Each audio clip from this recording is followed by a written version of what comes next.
The current Bitcoin bull run has been quite the spectacle, hasn't it? Over the past year, Bitcoin has surged by a staggering 200%. And if we narrow it down to just the last 30 days, brace yourself, it's up over 60%.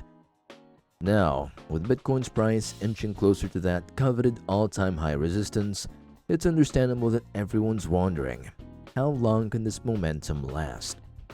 Enter Bitcoin expert Brian Kelly, who sheds some light on what lies ahead. He brings up an interesting point about funding rates, a factor often overlooked in the excitement of surging prices. Just a day ago, these rates hit a whopping 100%, practically screaming for arbitrage opportunities. This surge in rates typically attracts sellers, which might explain the recent pullback we witnessed as Bitcoin neared the $64,000 mark. But let's not forget, Bitcoin is notorious for its wild swings and volatility. 30 days of 2017, when Ethereum skyrocketed a mind-blowing 4,000%, it still experienced a gut-wrenching month-long dip of 50%. So, a 25% to 30% pullback wouldn't be out of the ordinary in the short term. However, despite these fluctuations, Kelly remains optimistic about the long-term trajectory. He firmly believes that Bitcoin is poised to break through to new highs eventually. So, while we might see some bumps and bruises along the way, the overall journey seems to be headed towards brighter horizons. It's like a roller coaster ride, isn't it? And just like any thrilling journey, a little cool down every now and then is actually healthy. It's fascinating when you dive into the history books of Bitcoin. You'll notice a pattern.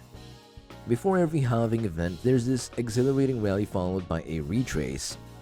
It's like clockwork, really. Typically, Bitcoin hits a local peak in its pre-halving rally phase about 28 days before the actual halving kicks in. Then comes the pre-halving retrace, and that's when things get a bit dicey. That bit is marked in red on the charts. But fear not, because after that comes the accumulation phase shown in green, leading up to the post-halving parabolic upside. Now, we're no fortune tellers and charting isn't exactly crystal ball gazing, but history tends to repeat itself more often than not. So, when we see that orange danger zone looming on the charts signaling the beginning of a pre-halving retrace, it's wise to take heed. As of now though, we're still riding that exhilarating blue wave of the pre-halving rally frenzy. You know, things were getting pretty frothy out there. You could almost feel the excitement in the air. Just take a look at the funding rates in the altcoin market. It's through the roof. And it wasn't just Bitcoin, but even the likes of Ethereum and other altcoins were catching fire. Public equity markets were on fire, with companies like MicroStrategy and Marathon going parabolic alongside Bitcoin. But hey, here's the thing. Corrections and consolidations are part and parcel of this wild ride. It's like the seasoned investors are giving the newcomers a heads up, saying, buckle up folks, it's going to be a bumpy ride. Who knows though, maybe Bitcoin decides to defy the odds and just hangs out near the highs for a while before making another grand breakout. After all, this year has been full of surprises, hasn't it? In every frenzy, every feverish surge, there are bound to be those who buy in at the wrong moment, swept up in the euphoria of easy gains. And then, inevitably, they find themselves on the flip side, selling out at precisely the wrong time, only to watch in disbelief as the market climbs back up again. It's the nature of speculation, the roller coaster ride of investing. If we were to see a consolidation now, it might signal a little altcoin cycle on the horizon. But here's the interesting part. There could be a shift in the winds, a rotation trade waiting in the wings. Take Solana for example. It had its moment in the sun but hit a bit of a snag along the way.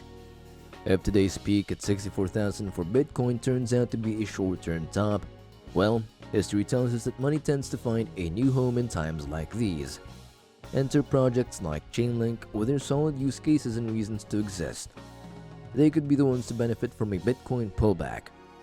Of course, predicting the future is a tricky business, especially in the ever-changing landscape of crypto.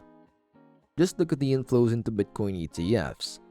$2 million into Bitwise here, $100 million in trading volume there, and with total assets under management soaring to over $1.5 billion.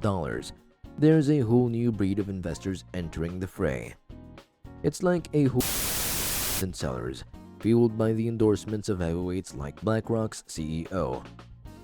Now, speaking of BlackRock, did you hear the news?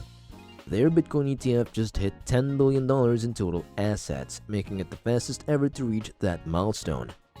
This isn't just speculation, it's actual Bitcoin accumulation on a massive scale. And unlike some quick flips, this new money seems to be here for the long haul.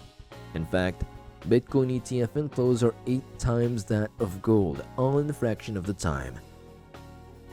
It's a whirlwind of activity, a race to the future, and it's happening faster than anyone could have imagined. The ebb and flow of the market, always keeping us on our toes. If Bitcoin were to take a step back, as it sometimes does, it's wise to keep an eye on those prior resistance levels, which can often morph into sturdy support zones. Around the $50,000 to $51,000 mark, down to $44,000 to $42,000, these areas could potentially provide a cushion if things get a bit rocky. But you know how it goes with corrections. They're a bit like unexpected guests at a party. Something happens, sentiments shift, and before you know it, we're in the midst of a market shakeup. Especially with the influx of newer investors who've jumped in recently, the landscape can be quite unpredictable. That being said, we're cautiously optimistic. We don't see Bitcoin plunging to those levels, to be honest. If a correction does come knocking, I reckon it might hover around the mid $50,000 before regaining its momentum and shooting for the stars once again. It's all part of the dance, isn't it? A dip here, a surge there, but the overarching trajectory remains upward, towards those elusive new highs. And let's talk about Ethereum. The Ethereum supply is slowly but surely becoming deflationary, painting for the future. Guess what's coming next on the horizon? An Ethereum ETF. We've already witnessed the groundbreaking success of the Bitcoin ETF, shattering records left and right. It's only natural that everyone's now clamoring to front-run the Ethereum ETF. But here's the kicker. We already have Ethereum futures ETFs in play, laying down the groundwork for what could be a monumental shift in the Ethereum market. Just think about it. Ryan Adams himself predicts a potential surge to $10,000 for Ethereum once the ETF wave hits. It's like watching the pieces of the puzzle fall into place one by one. Do you think this recent price action is setting the stage for Ethereum's ETF approval? I'm inclined to believe so. People are starting to connect the dots, realizing that if Ethereum follows in Bitcoin's footsteps, there's a chance to ride the wave before it crests. We've also seen some serious action in Ethereum over the past. It's not just about the hype. There's substance to Ethereum and its ecosystem, fueling its ascent to new heights. But let's not forget the underdogs, the second-tier coins quietly making moves in the shadows. Ethereum might be stealing the spotlight, but there's a whole world of opportunities out there waiting to be explored. Now I know you'll probably give me grief for picking favorites, but if I had to choose a trade to jump on, it'd be the rotation from Bitcoin and Ethereum into Solana. There's a certain energy, a momentum building up, signaling that it might just be the next big thing. Keep your eyes peeled, folks. The crypto landscape is always full of surprises. Have a great day.